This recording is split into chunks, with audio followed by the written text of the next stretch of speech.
To welcome you to Poem Praise 2, and peace and blessings be upon you and your family this morning. Now, for this morning, I'm not going to hold you long. Do you have 10 minutes? Okay. Because we are about to do a 10-minute read of Coping with Your Partner's Jealousy by Nina Brown. Currently, right now, we're in take number 3. And this is of the believe we're in the second chapter. You know which chapter we're in? Huh? Of course, we're in the second chapter. We're in the second chapter here on Poem Praise 2. Triggers of jealousy, immediate factors, and why they don't matter. So for take 3, selective perception. Another imperfect thought process is selective perception. Everyone tends to select certain stimuli to focus on and respond to as a means of making sense of information being received. What you choose to see, hear, and respond to influences what information is processed and how it is processed to produce meaning.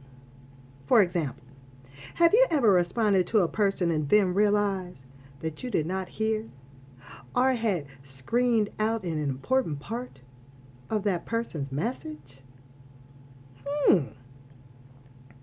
This has happened to almost everyone.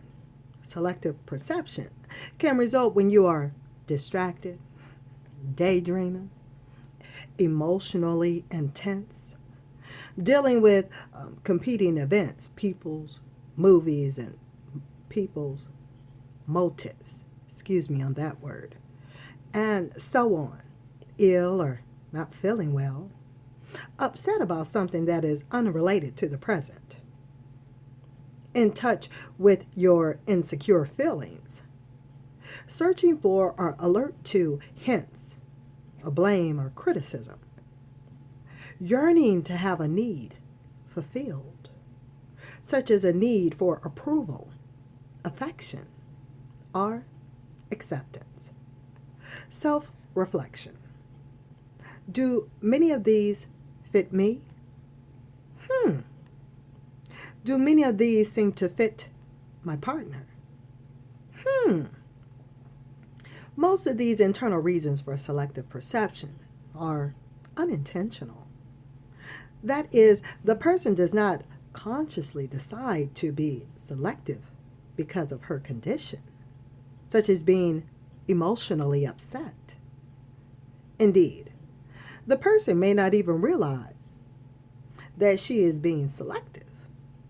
But these internal states have a powerful influence on what receives the person's attention. Thus, the jealous partner will not see that you spent most of your time at the party with her. She will only see the portion of your time that you spent with someone else. Or your partner will not hear the politeness in your voice when you speak to someone. She will only note that you spoke to the person and were not hostile and can fill in the blank with the notion that you are attracted to that person. There are some external influences that increase selective perception, such as noise, a large number of people or things like moving vehicles nearby, an attention-demanding event such as a play, a task one is trying to perform, and alcohol or drug consumption. People cannot pay attention to everything at the same time, especially when their senses are impaired even slightly. Therefore, they select what seems to be important to pay attention to at the time. Physical condition or deficiency. When the senses are impaired by a physical condition, deficiencies, or medication, the information sent and received can be incomplete, incorrect, or distorted. This leads to inaccurate data processing, which in turn leads to flawed output or conclusion. Further, the information processing itself can be affected by the impairment. When someone cannot see or hear, the condition is Easily understood is limiting for information input. This does not mean that the person is severely limited, since most people compensate for what is missing, such as one's vision. But when someone has a condition or deficit that is not as apparent, it is not as easily understood.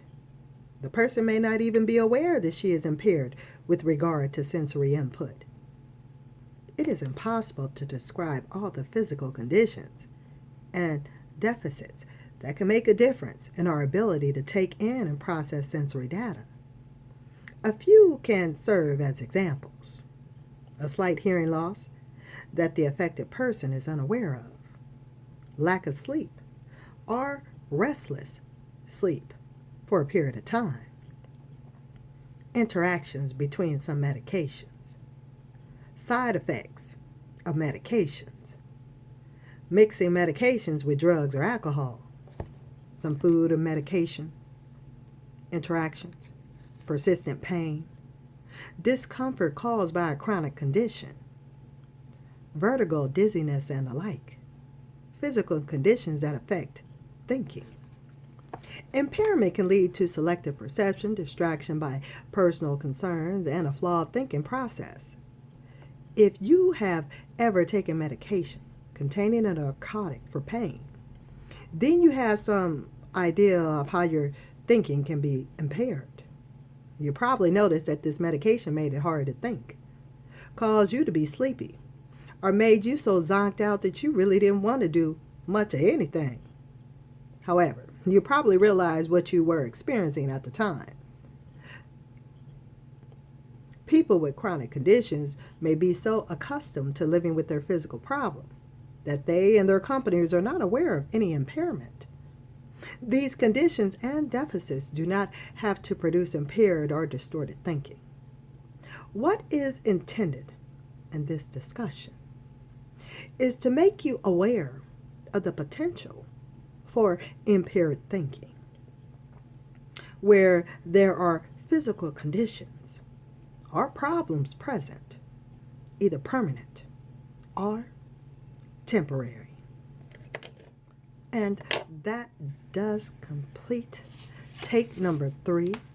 Stay tuned for take number 4, chapter number 2, our next section that we're going to complete and go through. It's going to be lack of valid information. And before I let you go, I certainly want for you to be well, to be blessed, to be safe, and it beeth thy will. I'll talk with you soon, okay? Here on Poem Praise 2. So, till next time. Later, y'all.